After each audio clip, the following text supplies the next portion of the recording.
Halo teman-teman mahasiswa, bertemu lagi pada perkuliahan metode numerik. Pada pertemuan sebelumnya, kita sudah membahas kontrak perkuliahan dan pengenalan mengenai metode numerik. Nah, pada pertemuan kali ini kita belajar tentang flowchart atau yang biasa disebut dengan diagram alir. Jadi tujuan dari pembelajaran ini diharapkan nanti teman-teman semua mampu untuk menggunakan flowchart untuk membuat suatu bagan alir proses dari suatu permasalahan yang diberikan. Nah, flowchart sendiri itu apa? Jadi menurut Indrajani tahun 2011, flowchart tersebut merupakan penggambaran secara grafik dari langkah-langkah dan urutan prosedur dari suatu program. Biasanya mempengaruhi penyelesaian masalah yang khususnya perlu dipelajari dan dievaluasi lebih lanjut. Jadi penggambaran di sini maksudnya secara grafik berarti dalam bentuk gambar. Yang tadinya mungkin dia penjelasannya terlalu panjang, akhirnya dibuat simpel dengan adanya gambar. Jadi diharapkan dengan gambar yang sudah dibuat, nantinya teman-teman tidak perlu memahaminya terlalu banyak. Cukup dari satu bentuk atau satu halaman, gambar tersebut sudah bisa menjelaskan dari suatu langkah-langkah atau urutan prosedur.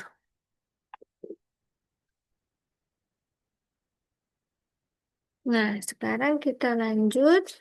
Di sini flowchart itu dibedakan menjadi beberapa jenis.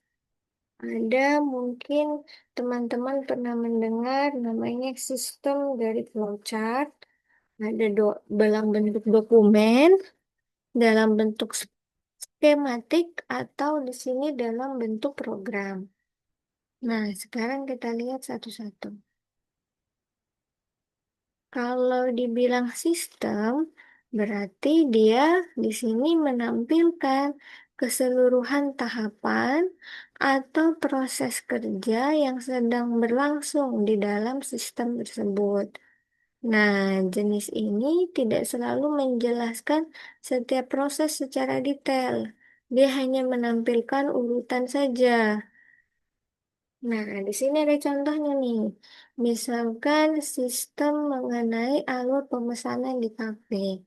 Nah, dari suatu kafe tertentu, di sini dijelaskan bagaimana cara memesannya sampai si pelanggan tersebut bisa menikmati pesanannya.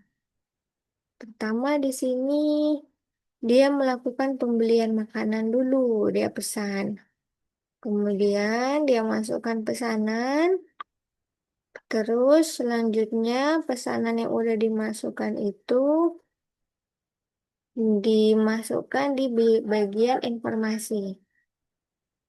Nah, dari bagian informasi selanjutnya akan ditentukan jenis dan jumlah pesanan menunya. Kemudian akan dilaporkan jumlah pesanan makanan ini biasanya ke bagian dapur. Baru dikeluarkan pesanannya. Jadi dia hanya fokus ke pemesanannya saja. Dia tidak menjelaskan proses yang lainnya. Nah, itu mengenai sistem. Selanjutnya di sini ada mengenai dokumen. Nah, kalau dibilang dokumen, berarti di sini informasinya biasanya di bidang departemen atau unit dalam suatu organisasi, atau bisa juga dalam suatu perusahaan. Nah, di sini biasanya jenis flowchart ini dibagi menjadi beberapa kolom yang menunjukkan tiap-tiap departemen atau unit dalam organisasi. Jadi dia dalam bentuk dokumen Dokumen itu kan biasanya teman-teman berarti informasi yang banyak. Nah, itu bisa dijadikan dalam satu halaman aja. Itu sudah menjelaskan mencakup semuanya. Seperti di sini. Dari gambar yang seperti ini, itu sudah bisa menjelaskan sekelumit dari proses pengajuan dokumen. Ini tentang dokumen calon anggota komunitas. Nah, untuk menjadi suatu anggota dari komunitas tertentu, nah dari dokumen ini dijelaskan bahwa pertama, kolom pertama ini ada anggota. Nah, berarti bacanya dari kiri ke kanan. Pertama dari anggota dulu. Dia masuk ke komunitas tersebut mengisi formulirnya dulu. Setelah mengisi formulir, kemudian formulir dari data calon anggota komunitas itu diserahkan ke bagian administrasi. Nah, administrasi ada di bagian tengah nih, kolom tengah. Nah, setelah dari bagian administrasi masuk, bagian administrasi menginput datanya dulu, mengumpulkan. Selanjutnya diperolehlah kartu komunitas. Nah, kartu komunitas dikeluarkan oleh bagian administrasi beserta formulirnya. Kemudian kartu dan formulir tersebut dijelaskan atau dimasukkan kepada ketua komunitas. Nah, ketua komunitas melihatlah kartu yang sudah ada data yang diisi sesuai dengan formulirnya. Kemudian kartu ini ketika ketua komunitas menyetujui dia masuk, maka kartu ini akan ditandatangani dan divalidasi oleh ketua. Setelah itu, kartunya dikembalikan ke bagian administrasi dan administrasi mengembalikan kepada anggota tadi yang ingin masuk. Nah, setelah kartu masuk ke anggota, berarti sudah dinyatakan bahwa si calon anggota tadi resmi menjadi anggota dari suatu komunitas tersebut. Nah, penjelasan yang panjang tersebut ini bisa dijelaskan dengan suatu bagan alir yang seperti ini. Nah, selanjutnya ini mengenai skematik flowchart.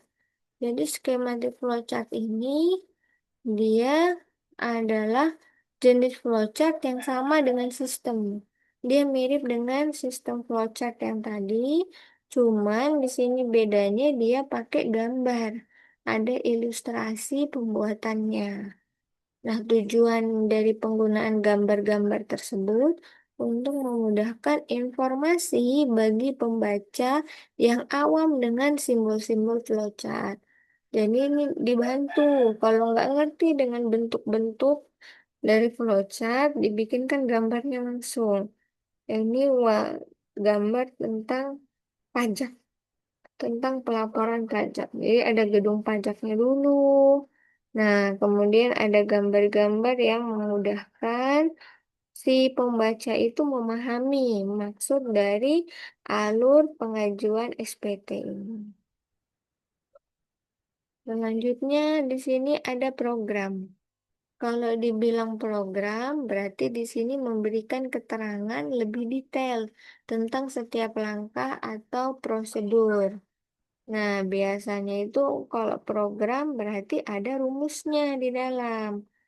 Nah, di sini contohnya adalah program flowchart untuk menjelaskan langkah-langkah menentukan jenis dan jumlah pesanan menu. Ini jadi dari contoh sistem flowchart yang tadi di nomor 1. Nah, ini proses lanjutannya dengan program. Jadi di sini mulai dulu, kemudian dia membaca data pesanan dari pembeli yang tadi masuk. Kemudian di sini dikatakan bahwa ada rumus nih, bahwa sini ada rumus, ada sistemnya. Nah, rumus sistem ini hanya mereka yang mengetahui maksud dari sini. Ada rumus X sama dengan 2 kali A kali P. Nah, rumus-rumus gini masuk ke dalam program. Hanya mereka yang mengetahui. Sampai nanti di paling bawah adalah dikeluarkannya pesanan. Kemudian di sini ada namanya proses flowchart, yaitu bagan alir yang banyak digunakan di teknik industri. Nah, bagan alir ini juga berguna bagi analisis sistem untuk menggambarkan proses dalam suatu prosedur. Berikut ini akan dijelaskan notasi-notasi atau simbol-simbol yang digunakan dalam flowchart. Itu dibagi menjadi 3. Ada nanti di dalamnya simbol penghubung, ada simbol proses, dan simbol input-output. Nah, di sini contohnya ada simbol penghubung. Jadi kalau dalam flowchart ada tanda seperti ini, tanda panah yang tadi kita lihat, itu namanya simbol arus. Ini tujuannya untuk menyatakan arus dari suatu proses. Jalannya ke arah mana nih? Nah, ini pakai arus. Kemudian di sini yang ada kalau tanda Z dari suatu flowchart ada bentuk begini. Ini namanya communication link. Nah, ini untuk menyatakan adanya transisi suatu data atau informasi dari suatu lokasi ke lokasi lainnya. Ada yang tanda bulat, ini konektor untuk menyatakan sambungan dari suatu proses ke proses lainnya dalam halaman atau lembaran yang sama. Kemudian ada tanda kayak segi empat, tapi ada tanda lancipnya di bawah. Ini offline connector untuk menyatakan sambungan dari suatu proses ke proses lainnya dalam halaman atau lembaran yang berbeda. Selanjutnya di sini ada processing symbol. Nah, ini simbol mengenai operasi pengolahan dalam suatu proses dan prosedur. Jadi kalau ada gambar kotak yang ada isinya di dalam, berarti ini langkah-langkah masuk dalam proses. Nah, di sini keterangannya disampaikan adalah sebuah fungsi pemrosesan yang dilaksanakan oleh komputer, biasanya menghasilkan perubahan terhadap data atau informasi. Tapi kalau tandanya seperti ini, berarti dia simbol manual. Jadi untuk menyatakan suatu tindakan atau proses yang tidak dilakukan oleh komputer, berarti dia manual. Kemudian kalau bentuknya belah ketupat begini, berarti dia bagian logika untuk menunjukkan suatu kondisi tertentu. Nah, di bagian sini adalah suatu tindakan. Apakah prosesnya berlanjut, ya, atau tidak. Jadi untuk gambar gini biasanya ada 2 tanda panah. Untuk mengarah ke ya dan untuk mengarah ke tidak.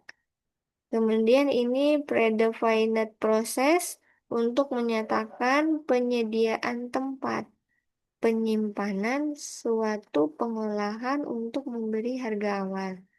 Kemudian ini tanda terminal menyatakan permulaan atau akhir suatu program.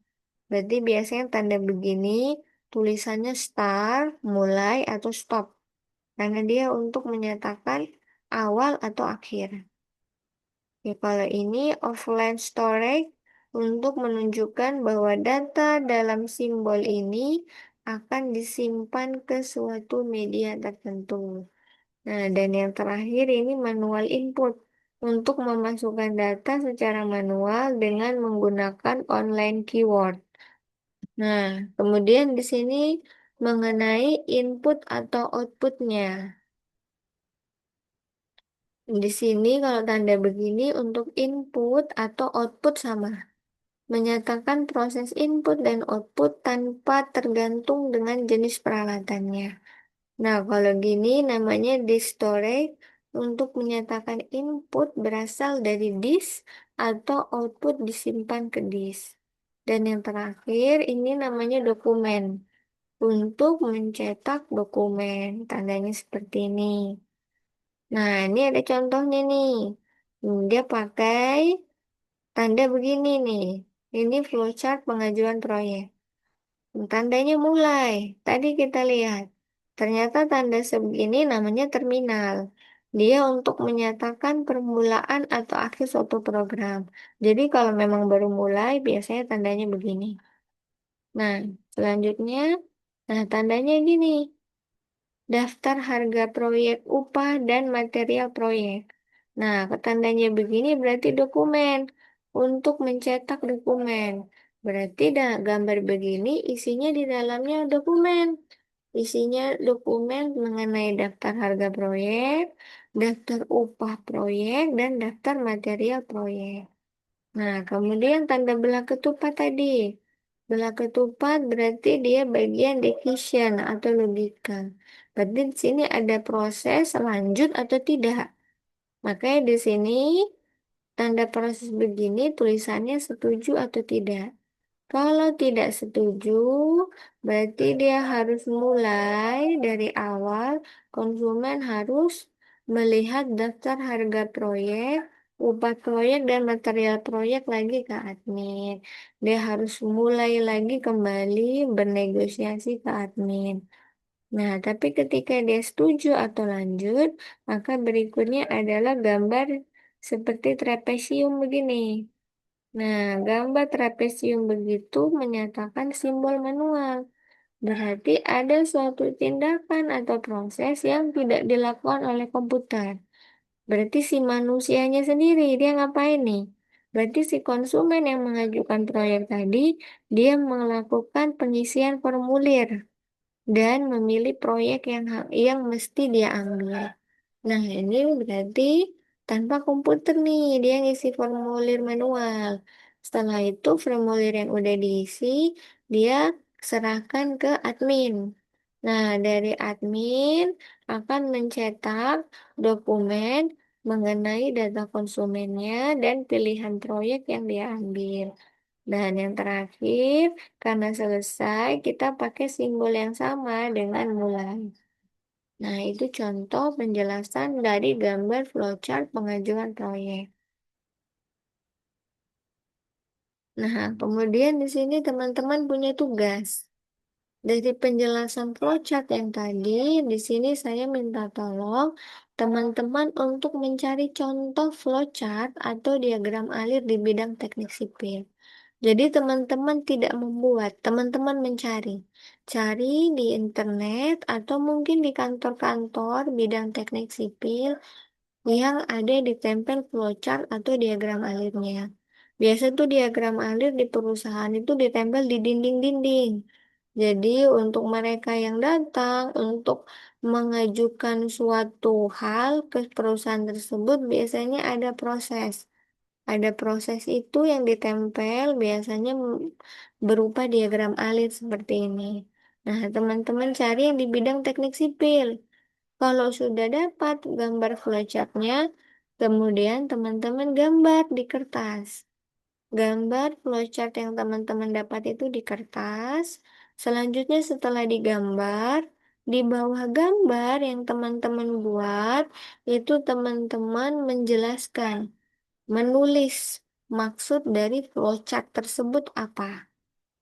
Seperti yang tadi saya jelasin, dari setiap flowchart yang muncul, saya menjelaskan maksud dari flowchart tersebut. Nah, penjelasan seperti itu yang teman-teman tuangkan dalam bentuk tulisan, tapi di bawah flowchart yang teman-teman sudah gambar.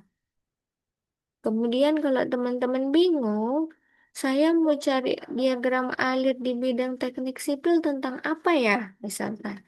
Di sini ada referensinya. Teman-teman boleh pilih salah satu. Bisa pekerjaan beton, bisa mengenai pelaksanaan konstruksi gedung, bisa mengenai pengajuan proyek, tapi teman-teman jelaskan pengajuan proyek apa yang diajukan di flowchart tersebut. Atau mungkin teman-teman bisa cari pekerjaan jalan. Ini referensi saja, kalau teman-teman mau pilih salah satu. Tapi kalau misalkan teman-teman punya ide flowchart yang lain, saya mau flowchart yang ini. Saya pernah lihat ada di kantor, di bidang konstruksi, ada. Dia punya flowchart tentang hal yang berbeda. Boleh, silakan. Ini saya hanya mengajukan referensi kalau teman-teman merasa bingung mau cari ide tentang apa. Nah, kalau sudah selesai tugasnya dibuat, nanti silakan teman-teman kirimkan hasil pekerjaan teman-teman japri ke WA saya. Nanti pada pertemuan berikutnya kita bisa bahas satu-satu tugas yang sudah teman-teman buat beserta deskripsinya, penjelasan yang udah teman-teman tulis di bawah flowchart tersebut. Saya mau lihat dari flowchart yang teman-teman dapatkan, teman-teman memahami atau tidak maksud dari flowchart tersebut. Nah, itu tujuan dari saya meminta teman-teman menjelaskan maksud dari flowchart tersebut di bawah gambarnya. Oke, jika ada yang belum dipahami mengenai tugas ini, masih bingung, teman-teman bisa mengajukan pertanyaan di kolom komentar atau bisa teman-teman japri ke WA saya. Untuk materi kita hari ini saya rasa sekian dulu. Terima kasih teman-teman yang sudah menyaksikan. Sampai jumpa di pertemuan berikutnya.